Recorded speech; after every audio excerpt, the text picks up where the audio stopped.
Welcome to Dreamful Podcast, bedtime stories for slumber. I would like to start off this episode by thanking our newest Patreon supporters, Jan Cohen, Rachel Mann, Lana Coombs, Jen Noga, Francesca Marineo, Karen DiDomenico, Joaquin Nunez, and Katie Reiner. Thank you all so much, and I hope you have the sweetest of dreams. If you would also like to contribute to the creation of Dreamful while getting access to over 20 bonus episodes and other goodies like holographic stickers and behind-the-scenes extras, please visit dreamfulstories.com, where you can find info about the show, and on the support page, there's a link to become a Patreon subscriber or make a one-time donation. When I am having trouble sleeping, it usually has a lot to do with my anxiety levels. That's why this episode is sponsored by BetterHelp. BetterHelp will assess your needs with a quick and comprehensive survey and match you with your own licensed professional therapist. You can start communicating in under 24 hours in a safe and private online environment with the convenience of skipping an uncomfortable waiting room. Send a message to your counselor anytime and receive timely and thoughtful responses. Plus, schedule weekly video or phone sessions. This service is available for clients worldwide, and you can find a licensed professional counselor that specializes in your specific needs, whether that be depression, sleeping, family conflicts, trauma, and much more.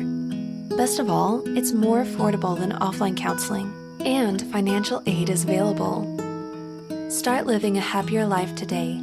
As a listener of Dreamful, you'll get 10% off your first month by visiting our sponsor at betterhelp.com/dreamful. Join over 1 million people who have taken charge of their mental health. Again, that's BetterHelp, help spelled HELP.com/dreamful. You probably know or are a person who suffers from chronic, heavy snoring. Not only is this bothersome, it could also be a sign of sleep apnea, a serious medical condition that not only causes daytime fatigue, but can increase risk of high blood pressure, heart attack, stroke, type 2 diabetes, and cause weight gain. I know so many people who suffer from sleep apnea, and that's why this episode is sponsored by CPAP RX. CPAP RX is a virtual sleep clinic offering at-home sleep tests, online CPAP services, remote therapy monitoring, and lowest prices on CPAP machines, masks, and accessories. For just $199, CPAP RX offers the most reliable and the only disposable at-home sleep test available today. No doctor's visits, no sleep labs, no leaving the house. Give your partner a Valentine's gift that will improve quality of life for a lifetime, a good night's sleep. For Dreamful listeners, if you test positive for sleep apnea, CPAP RX will waive the costs of your prescription with the purchase of a CPAP machine. Visit cpaprx.com and use code DREAMFULFREERX. That's cpaprx.com and use code DREAMFULFREERX. Offer expires February 28th, 2021, and of course, I have put a link in the show notes. In this episode, we are continuing our Constellation Series with the constellation of Aquarius, the water bearer. So, snuggle up in your blankets and have sweet dreams.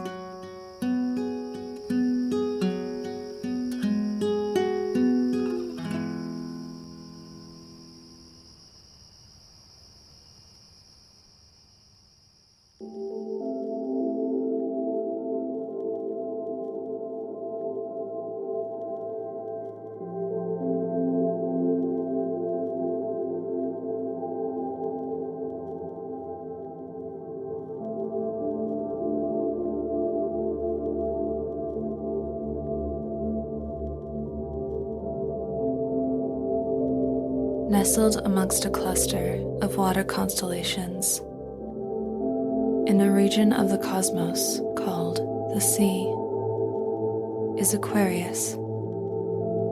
It is the 10th largest constellation and contains a magnitude of stars and deep sky objects. Of these, there is the Aquarius Dwarf Galaxy, Atoms for Peace Galaxy, the Saturn and Helix Nebulae, and 2 supergiant stars.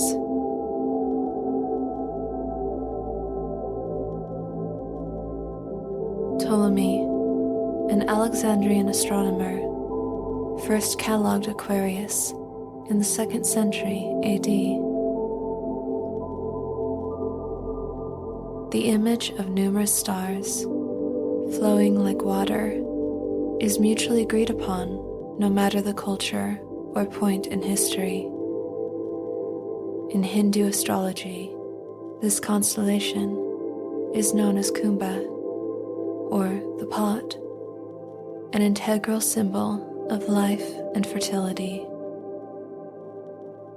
The Babylonians saw Aquarius as a water god that brought a curse of flooding with each year, and the Egyptians saw it, more pleasantly, as the keeper of the Nile, who pours the rains so they flow from the riverbank, thus sustaining their crops and way of life.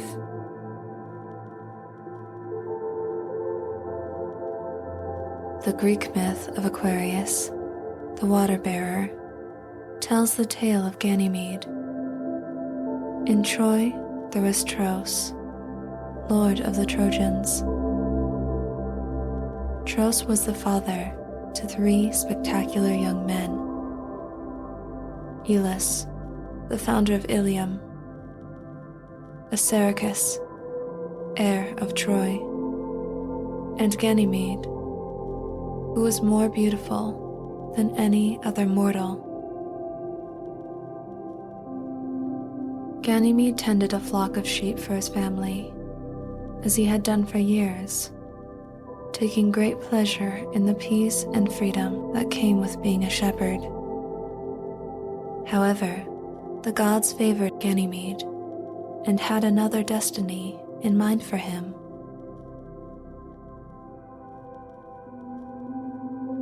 One day, Zeus disguised himself as an eagle and soared down to earth from the home of the gods, Olympus, while Ganymede, blissfully unaware, rested in the field. A shadow passed over, eclipsing the sun for only a moment. Before Ganymede could see what had caused it, the eagle swooped down, caught Ganymede up in its talons, and whisked him away to Olympus.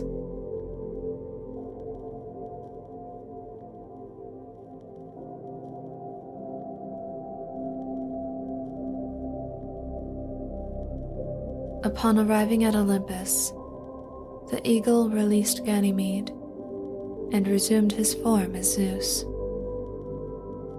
Ganymede was understandably shaken, having been unceremoniously taken from his home and brought to the heavens. The gods informed Ganymede that they desired to bestow upon him the honor of being their cupbearer, so he might be among the immortals. Undeniably, the thought of he himself becoming a god and living on Olympus was tantalizing to Ganymede, and he accepted his new destiny with much satisfaction.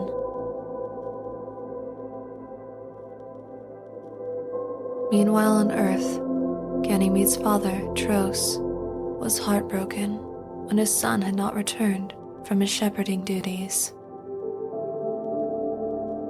Zeus sent the messenger Hermes down to comfort Ganymede's father, along with a gift of divine horses that had before only been used by the gods. Hermes informed Tros that Ganymede had become an immortal. At this, Tros was honored and relieved to know his son was content.